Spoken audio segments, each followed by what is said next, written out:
à tous et bienvenue pour l'épisode 9, enfin, de la Weekly sur NBA. Avant toute chose, on vous souhaite une très bonne année 2026. Qu'elle soit la meilleure pour vous et pour vos proches, hein, malgré un contexte un peu compliqué. On va parler un peu plus léger, un peu plus de basket, un peu plus de Sorare. On est ravis de vous retrouver. On a pris une petite pause qui a bien fait plaisir et du bien surtout pour recharger les batteries et aller jusqu'au rush des playoffs 2026. On va, comme d'hab, parler un peu des perfs, des contre-perfs, des choses à avoir et à regarder sur les prochaines semaines. Il y a beaucoup d'actualités qui s'est passé durant cette trêve avec beaucoup de gros blessés et des petits mouvements qui commencent à arriver parce qu'on s'approche tout proche de la trade deadline. Bref, beaucoup de sujets. On va pas perdre de temps. Allez, on commence tout de suite par les perfs. On commence tout de suite par les performances. Alors, il y a eu pas mal de performances et de grosses performances sur ces dernières Game Week. On va d'abord sortir le premier qui transperce, on va dire, en ce moment les spotlights de la NBA. C'est Deni Avdija. Deni Avdija qui est sur une saison monstrueuse. C'est un style vraiment ce transfert entre Washington et Portland en faveur de Portland, hein, qui ont récupéré un joueur qui va normalement être All-Star. Parce que il a des performances incroyables. Là, il sort là depuis début janvier. Il a fait un petit 32, le temps de digérer la dinde, mais après 65, 61, 56, un petit 46, un peu moins plus tassé parce que 5 pertes de ballons, mais tous les ballons passent par lui. Il a mis quand même encore 41 points. 2 sur 9 à 3 points, c'est pas terrible. Mais alors après, à côté, regardez ça, c'est magnifique. Hein, du point, de l'assise, du rebond. On lui découvre une qualité de passe beaucoup plus prédominante dans le jeu de Portland. Voilà, c'est des performances incroyables et ça en fait un lieutenant, voire MVP du pauvre, vraiment hyper intéressant parce que il nous assure de très très grosses surperfs. Donc l'ami Deni Avdija, il est dans les gars sûrs depuis le début de la saison et un mec à avoir impérativement dans sa line-up. Deuxième joueur qu'on souhaitait aussi mettre en avant, c'est Tyrese Maxey. On promettait l'enfer à Philadelphie cette année et finalement ça va. Maxey est le go-to guy de cette franchise. Et je vais faire un regroupement entre lui et son compère de l'arrière-garde des Sixers. Hein, parce que on va commencer par Tyrese Maxey, voilà, du 60 de moyenne. De toute façon, vous ouvrez un récap, vous regardez les scores. En général, vous avez Maxey à 55-60, 70, entre 55 et 70, on va dire. Et puis votre compère, qu'on va tout de suite en parler après, Vijay Eshkomb. Les gars, les deux là, ça marche trop bien en fait. Et ça permet à Philadelphie de gagner des matchs, d'être très bon, d'être surtout fort contre les forts, mais moins bon et plus faible contre les faibles.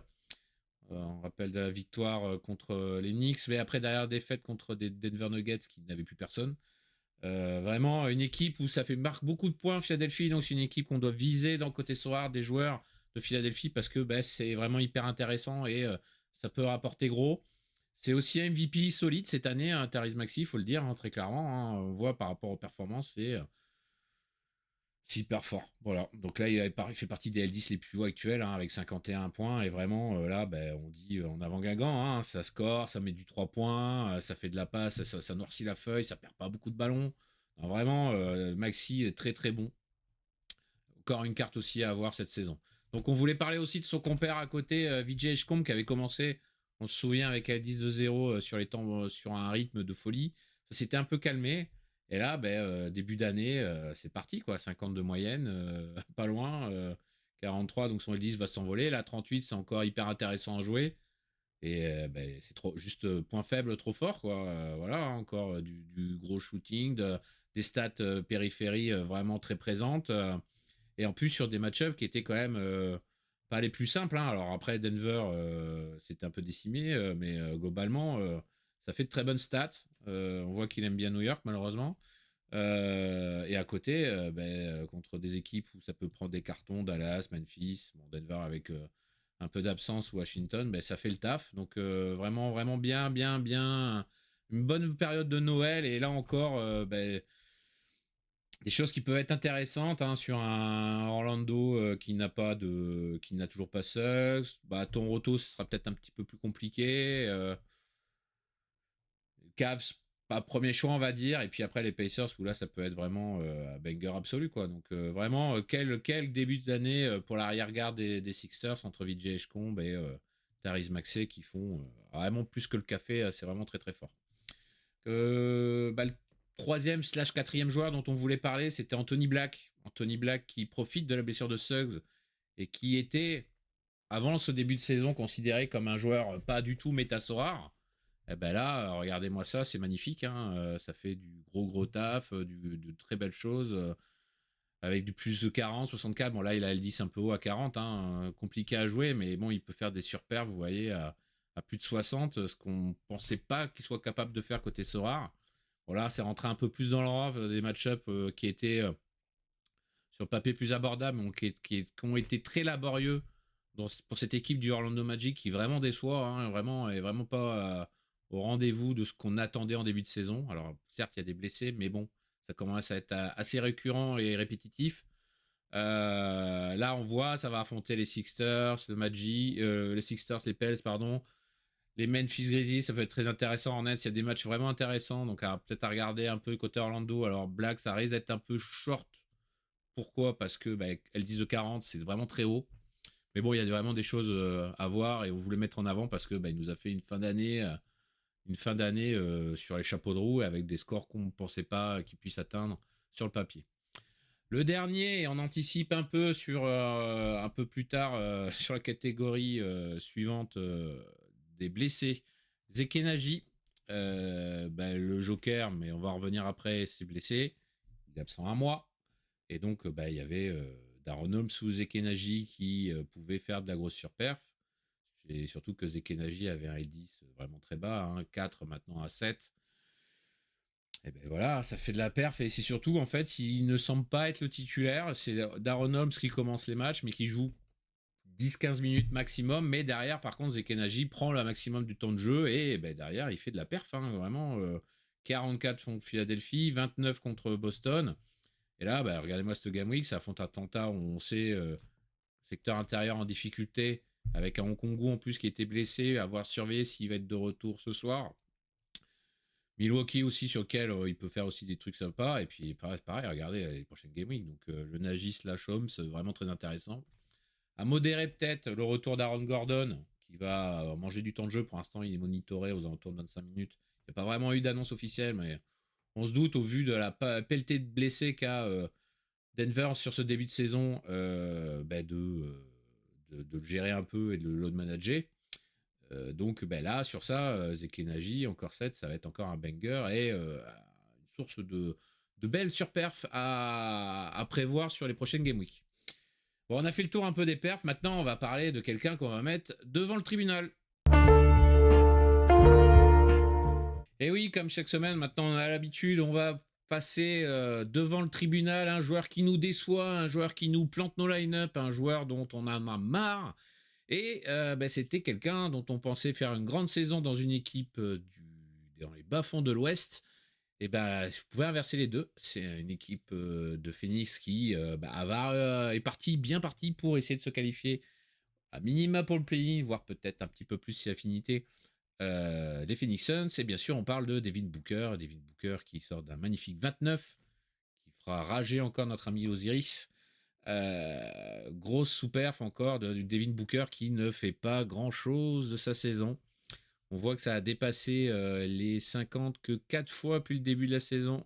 Et c'est vraiment dramatique. On s'entendait vraiment, quand on regarde les autres saisons, quand même le 50 est de mise, assez régulier sur la saison dernière. Mais alors cette année, c'est, on va dire, compliqué. Il a un supporting cast qui est beaucoup plus au rendez-vous, un Dylan Brooks qui est énorme. Encore, on n'a pas eu Jalen Green, on verra ce que ça va donner. Il est bientôt sur le retour. Mais lui, derrière, ça fait pas les gros cartons qu'on attendait de lui en attaque. On voit que 24 points, 5 sur 11 au shoot, 1 sur 4 à 3 points, ce qui est dramatique. Pourtant, à côté, il y a la stat périphérique, mais ce qui manque réellement, c'est le scoring cette année de notre ami Devin Booker, où en fait, il n'y a pas les stats. Regardez, même là où ça fait du 60, il fait 2 sur 7 à 3 points. Il est vraiment fâché avec son shoot à 3 points. Il en prend pas des masses là, et c'est vraiment compliqué de l'aligner. Alors avec un L10 en plus si haut de 41, c'est compliqué de se dire que ça va être un bon choix. On a quand même des choix largement plus intéressants dans ces zones de L10. Et derrière, ça fait de sacrées douilles. Hein, comme je disais, la Game Week là, qui vient de se finir 29, 26, 29. Avant 34, 44. Le petit 44 qui sauve un peu. Mais bon, 44 avec un 10 à ce moment-là qui était de 38, si je dis pas de bêtises. Bah, c'est dramatique parce que ça fait pas du tout le café. Hein.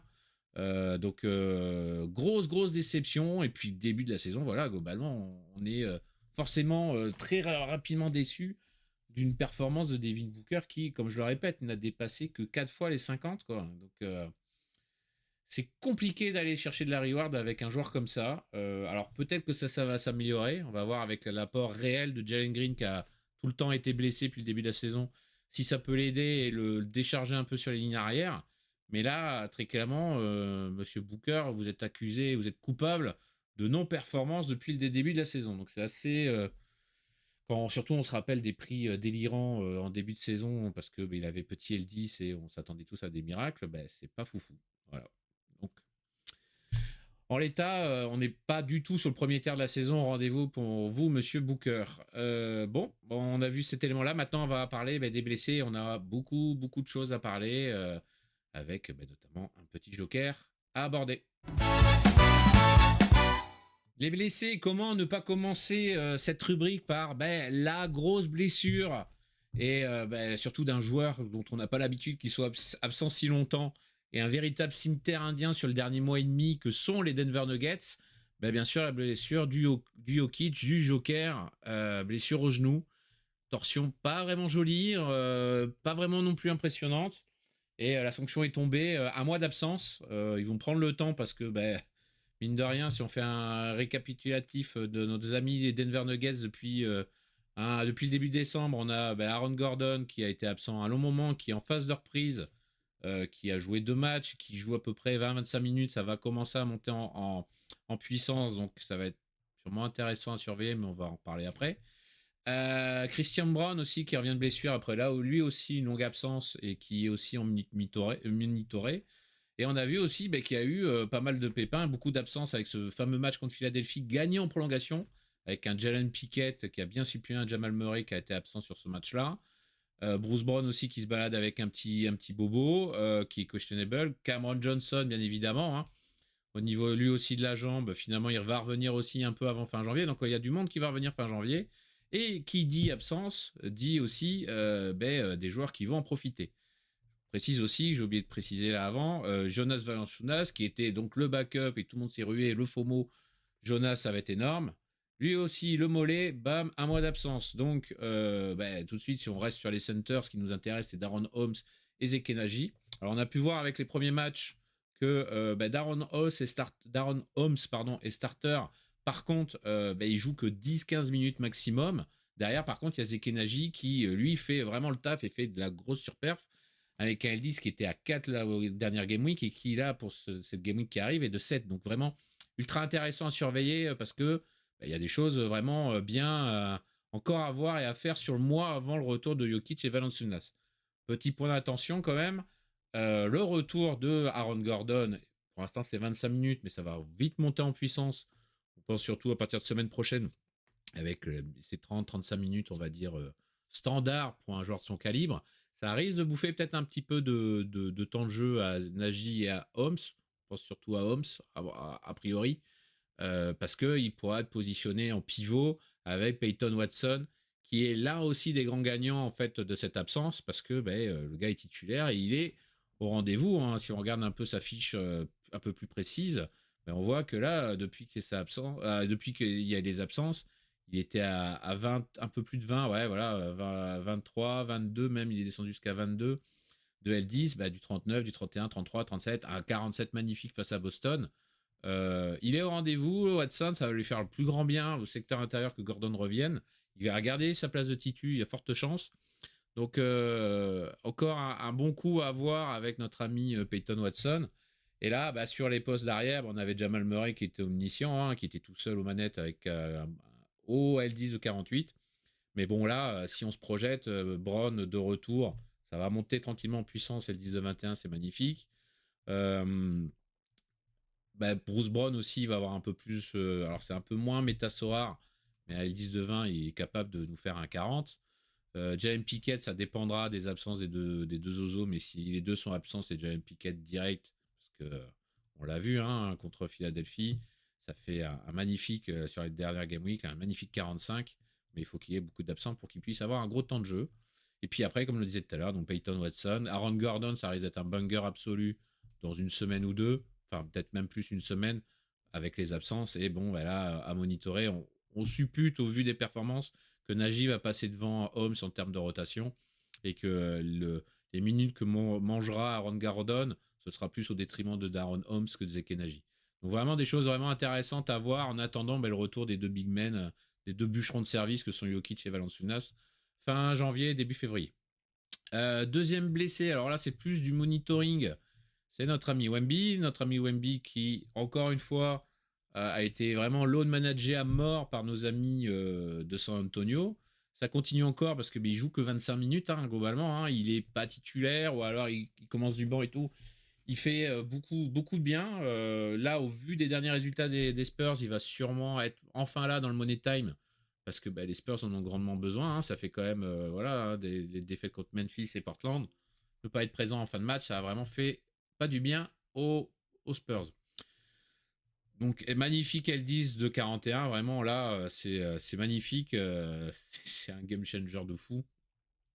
Donc à voir ce que ça va donner parce que il va vite récupérer, on l'espère en tout cas, récupérer un fort temps de jeu et un place de titulaire qu'il a de facto sur les prochains matchs. Mais là avec un L10 de 41, c'est un banger complètement taré.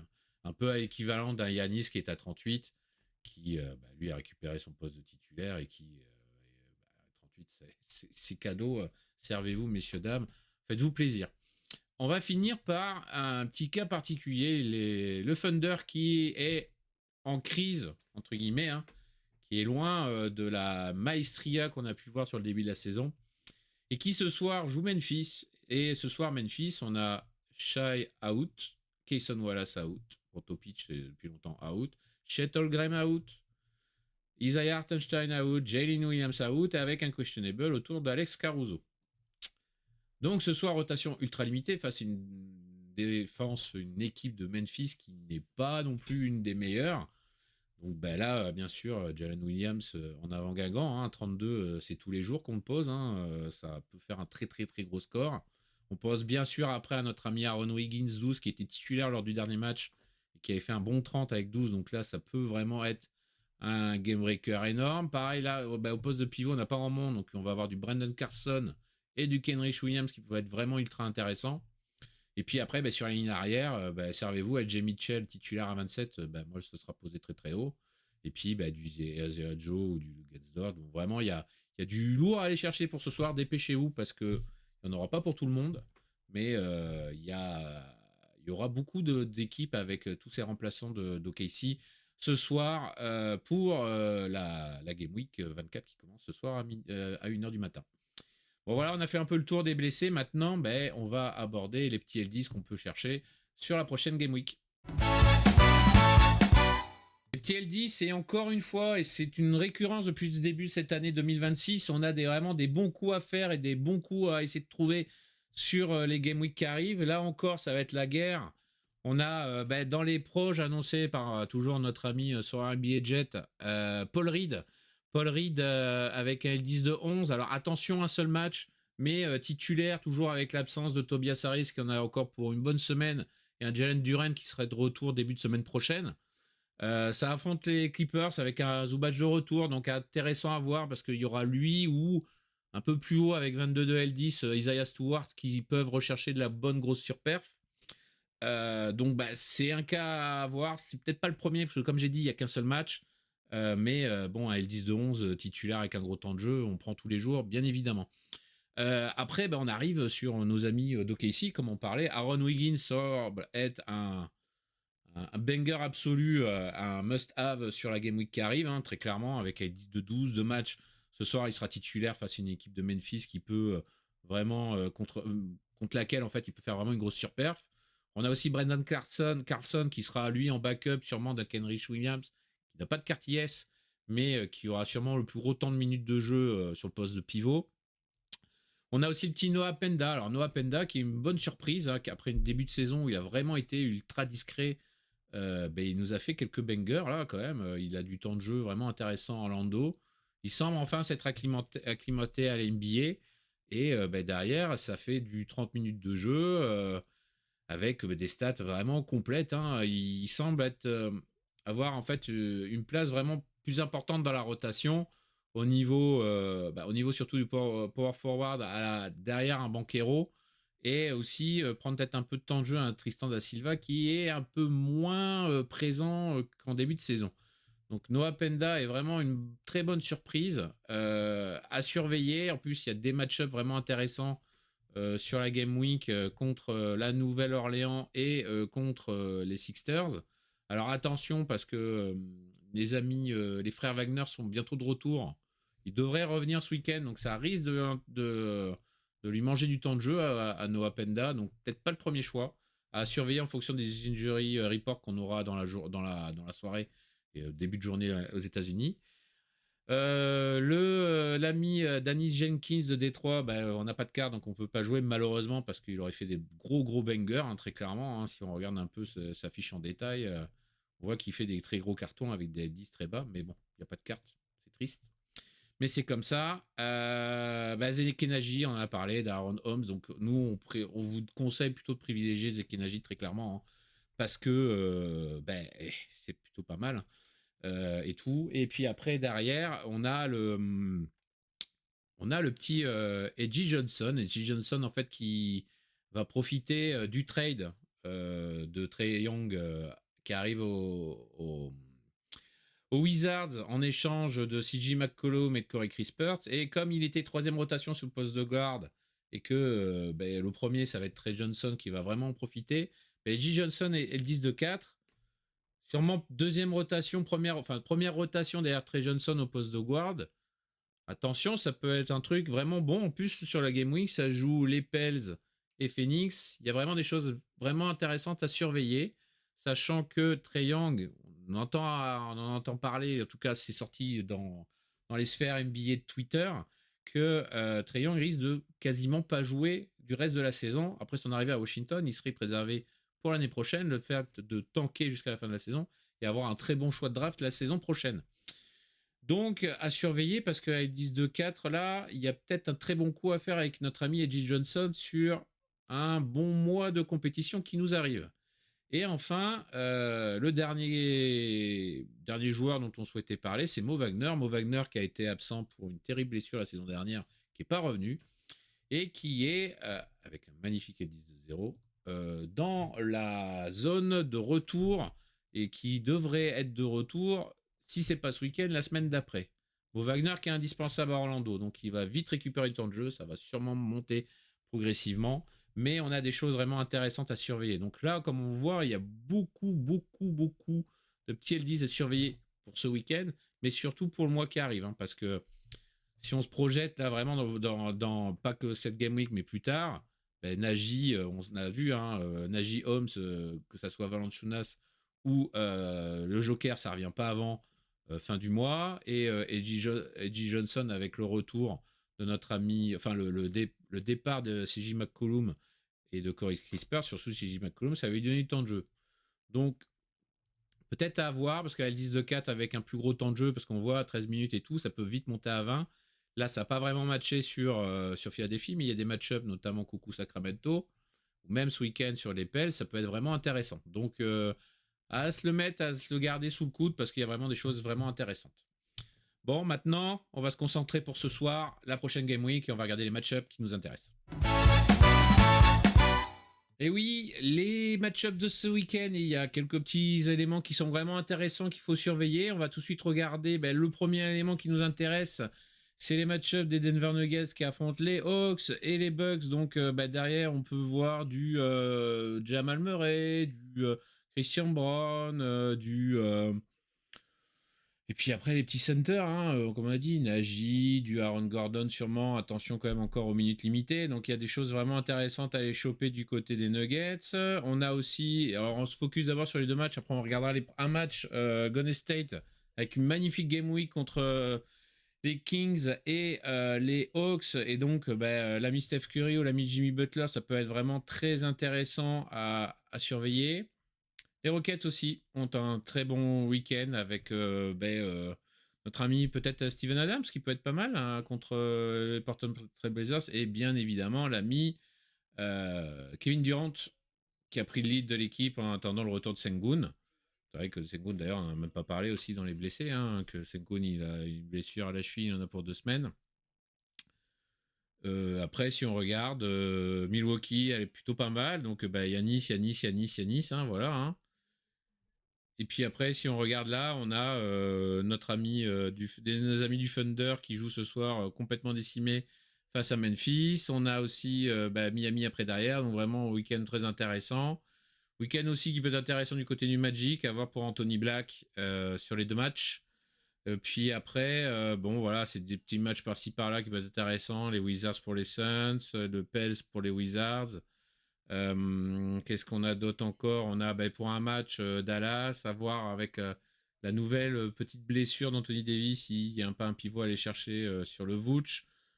Dans le code sens, Chicago contre Dallas, c'est intéressant. Hein, donc, du Kobe White, le Vucevic, ça peut être bien. Les Hornets qui, depuis la vidéo de Trash Talk, ne font que perdre au buzzer, qui affrontent le Jazz. Donc, sûrement du Brandon Miller, tout ça, la Melo Ball et tout. Donc, vraiment, il y a des choses vraiment encore intéressantes sur la Game Week. On a Atlanta, niveau intérieur, bon, mettre au Congo, mais surtout à Jalen Johnson, qui a l'habitude de perf face à Denver, ça peut être vraiment bien. Donc, voilà, les équipes vraiment à viser en priorité, c'est nos amis de Denver, de Golden State et de Houston. Et puis après, on a aussi Indiana face à Miami. Et ça risque de faire un gros match à points. Donc un gros match à points sur rare. Donc on a vraiment des choses vraiment bien, des petits trucs à focus. Et on est plutôt pas mal dans cette prévision de cette Game Week 24. Cet épisode 9 de la Weekly Sorare NBA est maintenant fini.